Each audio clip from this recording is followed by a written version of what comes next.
Hi, there you are. Quit playing around, let's go.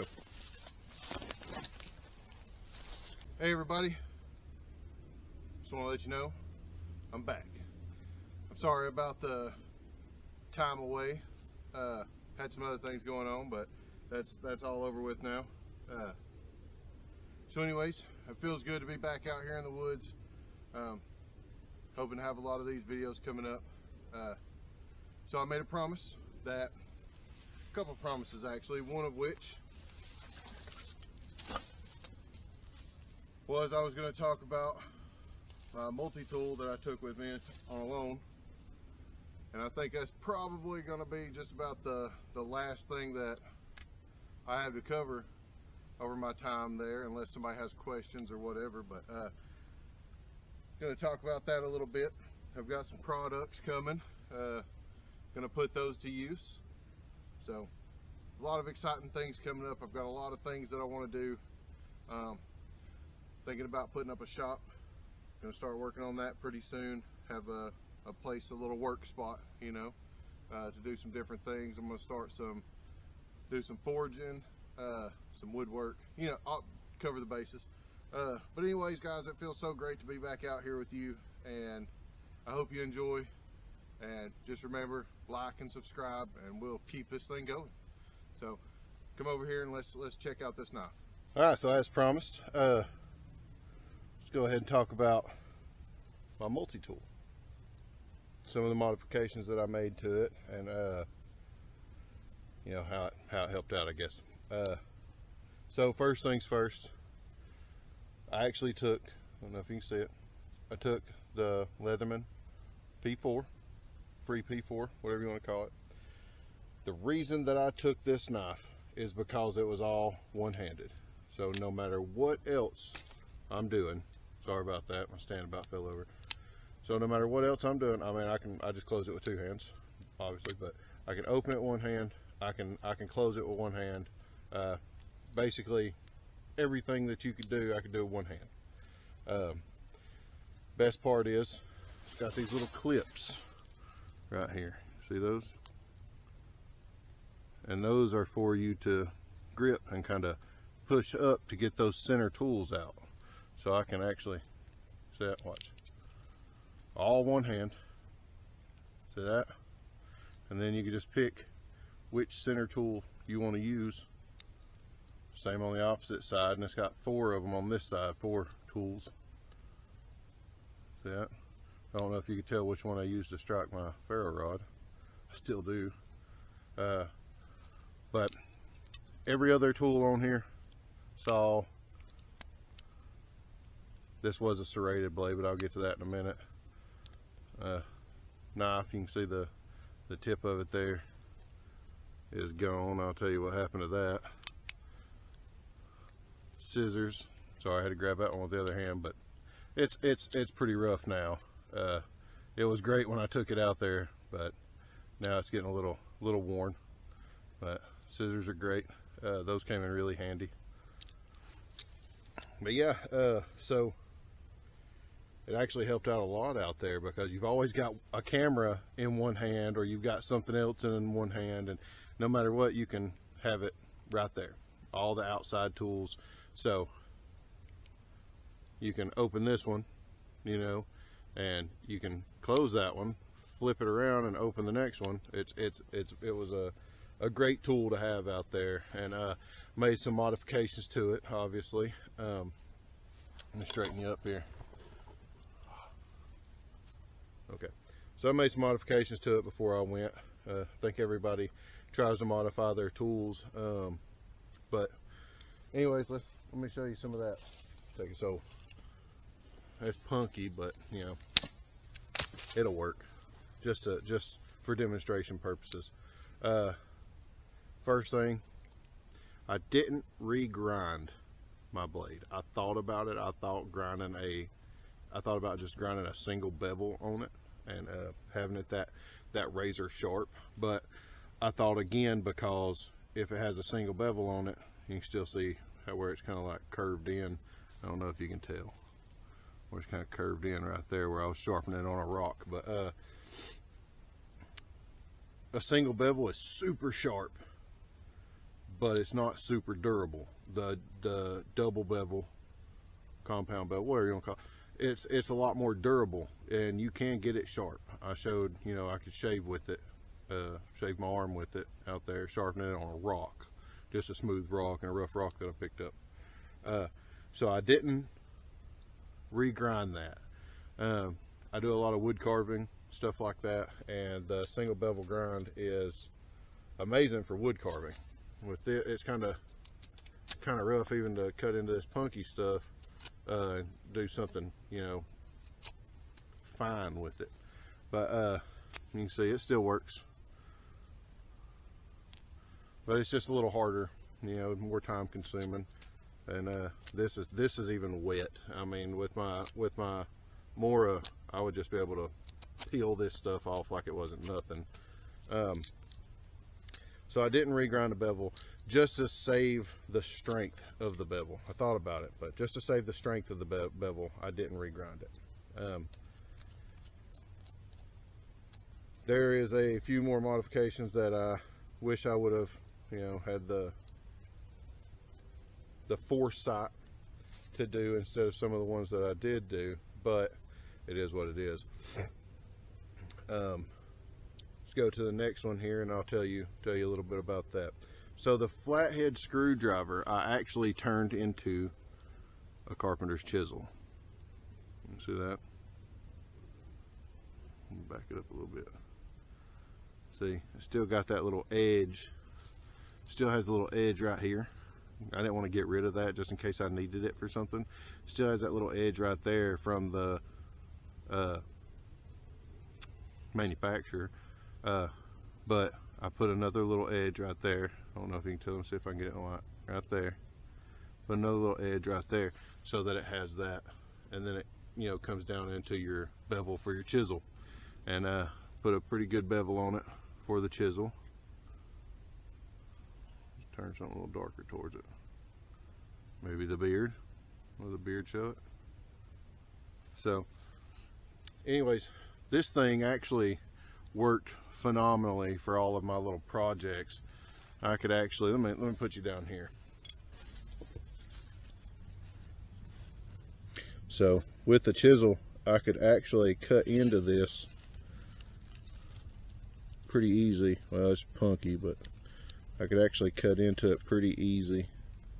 And especially that green wood. This is just something that I picked up, but I could work all my little holes and stuff into it for my bigger projects.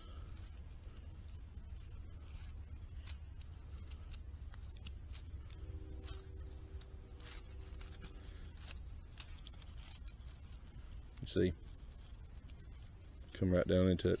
Anyways, this is punky wood, but on green wood, it worked out great. It's a little dull too because I've used it so much. I wouldn't dare do that when I first went out there. That thing was razor sharp. You can see it still took a little bit.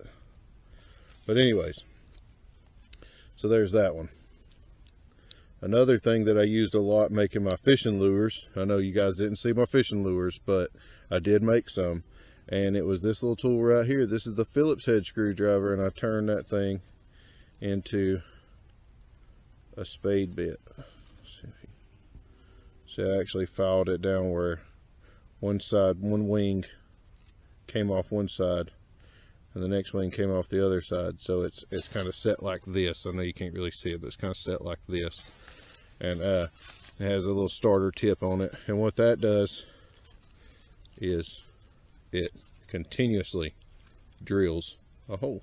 So there is no back and forth because those wings kick it out, especially when it was sharp. Like I said, I haven't really messed with this since, not sharpening it or anything like that. I've used it for a ferro rod a few times, but it actually digs a pretty decent hole without having to do the whole back and forth, back and forth, back and forth, back and forth, back and forth, because that's aggravating. Wears your wrist out. You can just seriously sit there, and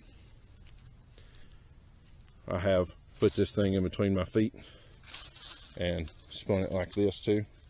Whatever, you know. But so that's the spade bit. And I mean, it like I said, this is punky wood, so it's a little harder to fall out, but it digs a pretty decent hole. I did that with quite a few of my fishing lures. Couple little things that I put together out there.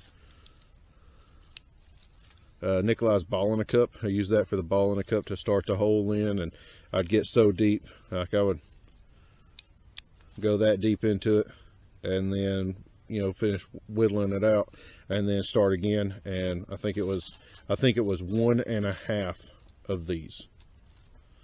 So that was pretty neat. And of course the scissors. Now I'm gonna tell you what, when it comes to skinning a mouse, guys, a mouse, these scissors came in real handy, because you could get right there around the base of the, like you would cut around the base of the legs, and then you could peel up a little bit, and of course I broke the tip off my knife, but you could peel up a little bit and you get that blade right there just up under the skin, and you could just clip it out. And it was awesome. And these things really are, they were really sharp, and I haven't sharpened them. But anyways, the only thing I've done with this knife since is probably use the ferro rod. So now that, since we're on this side, and I already talked about this a little bit, but I'll tell you, the tip of this knife, I broke carving into my axe handle.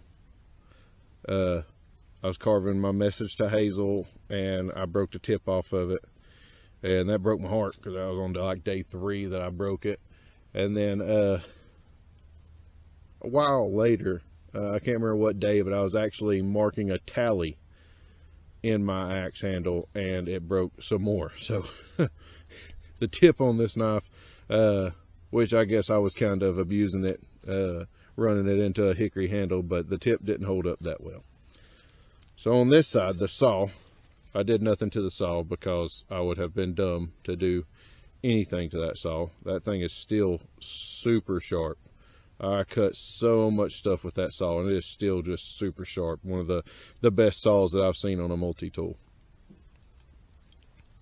Now, this was a serrated edge, but I actually beveled it. You see it's still got a little bit of a bevel there that I couldn't get rid of without eating away the knife. You see the bevel there? I don't know. But anyways, so I ground off the serrations as far down as I could without losing a whole lot of meat on the knife, and that thing's super sharp still.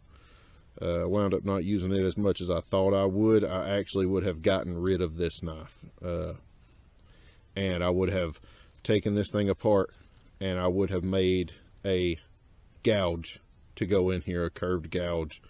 That would have made my time passing a lot easier. But I was actually using this as a draw knife, and I didn't use it as much as I thought I would. But you see that thing,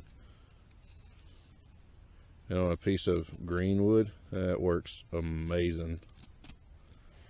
See, a little curly, sorry, I don't know if you can see it real good or not. It's kind of a big camera that I'm holding here, bigger than what I'm used to. I'm used to a little GoPro. Yeah, see, you can't even see that. All right, let's try this one more time. Trying to watch the camera and the knife without hitting my thumb at the same time. But anyways, you can see, I mean, it works out pretty well. So the draw knife, I mean, it was okay. I actually wound up using this to clean grouse with, and so on and so forth, more than I actually used it for woodworking. All right, let's go to the middle here. So the file and the rasp, I didn't do anything to the file or the rasp, because I knew that if I needed to, I could, you know, probably either take it off, which wouldn't have been super hard to do, because I actually wound up loosening these out there, and I had to make a tool to tighten it up. And it seriously took nothing but breaking a rock and using the pointed end of it to tighten that little torque bit back up. Anyways, I think it's like a T5. But anyways, I kept the file in the rasp. I didn't do anything with it because it would have been dumb too. And I actually wound up using the rasp a lot working with all my little projects. Also, it's another smaller flathead screwdriver. Okay, what we got next here? All right, so this was another little screwdriver. I don't know, every one of them's got a screwdriver on them, but it also had like a little 1.5 inch measuring stick, ruler, whatever, right here. And you see all this black buildup. That's all from the ferro rod. That's 55 days of lighting fires with a ferro rod. So I didn't do anything to it except for I did put a 90 degree because it was a little rounded on the back side, and I knew that I wanted to use this one as my striker. So I did put a 90 degree on the back side of it, and this was my designated striker. I wouldn't strike with anything else other than that knife that I made out there. I struck with it a couple times. Let's go on to this one. Now this one, I can't remember exactly what this used to be, but it was a little bit wider. But I turned it into a very pointed awl. I also kind of put a little bit of a bevel right there for cutting in. But turned this into an awl. It had a hole in it just in case I needed to, if I was to get big game or something and I tanned the hide and all that good stuff, I could actually sew it back together and get out there. That would have been great. But you know what? It is what it is. But yeah, if I would have killed a big game animal, I would have been able to sew it back together with this awl. But also, this awl being flat, it was like another drill bit, except for it was a lot thinner. And I could start on one side, work my way in, and I did this with a bunch of the lures to run wire through it to put the hooks on. Then I would kind of do this just to get the finger measurement, you know, and turn it around. Let me see, where am I at right here? Turn it around, line her back up, and start it back in. And then I could go through, I think I went through a couple of inches of wood. Of course it gets wider as you go, but you see it comes through pretty well. And even in the green wood or the dry wood or whatever you're using, it cuts a hole pretty well. So pretty good stuff right there. I use that a lot too. One that I didn't use so much that I thought I was going to, just for, you know, shits and giggles, was the can opener. Now the can opener, I left the little hook right there, but I beveled the side of that. You see how deep that bevel is? It comes all the way back to right there. I don't know if you can see it. There's a good one. You see right there? So I beveled it, single bevel from here all the way back, and I left it flat right there on the side. So it's just got the one bevel right there. And I used that as a spoon knife, because you could actually see, you could dig into it without hitting the sides, which was awesome. But I never used it. Now I actually I made a spoon out of a tin can out there, but that didn't last very long because I don't really use spoons. When I'm out in the woods, I'll use chopsticks. They're just fast and easy. Other than that, I will say this too about this tool, that those cutters, now it has replaceable cutters. I have not replaced the cutters. These things cut sewing thread, they cut fishing line, they are soup. I mean, if it wasn't for them being all the way back here, you wouldn't even need a pair of scissors. They will cut anything. And I know this is just a punky stick, but they'll cut that punky stick and then watch it make a liar out of me. It'll turn around and cut the pine needle. You know, it's actually, I mean, they're just really good cutters. So I will say that too. All in all, if I had the chance to do it again, and I would probably still take a Leatherman P4. I haven't seen another one that I like more than this one. And some of the older ones are nice, but it's just the ease of use for this one comes in so handy, especially you're cold, you know, your hands are cold, you're out there, your hands got wet or something, you can still, everything you need. So it's a great tool all the way around, and I have no complaints. Would have changed a few things, but so far, you know, for what it was, it served me extremely well, and so like I say, can't complain about that. But I hope you guys like my little demonstrations there, and don't judge too harshly. I'm a whittler and a woodworker, and I knew that, you know, everything that I needed to clean, I could clean with the knife blade, and so the rest of it I was trying to turn into, you know, something to use for other things, even if it was just to pass the hours, which means a lot. Trust me, it means a lot just to pass the hours. So I'd probably put a couple of different tools on it, but I would probably still take the P4. Hope you guys enjoyed it. I hope it was informative for you. And you know, maybe it was something you got a multi-tool and you want to try to, you know, modify it and make some little gadgets. Maybe it gave you some inspiration, you know, because you don't have to look at everybody's stuff that they take and say, oh, I'm doing that. You know, if you want to make something, you know, use your imagination. Try to come up with something. If you have to, take another tool, drill a hole in it, and put it in it. You know, you can always take one blade out and see the locking mechanism and everything, kind of trace it out and cut it out. You know what, just play with it and have some fun. Find what works for you. Like I said, I'd probably do a couple of things different, but it is what it is now. Guys, it's really great to be back out here doing some videos. I've missed it. I've had a lot of fun with it, so hopefully we can keep this going again, and I'll see you guys later. Thank you.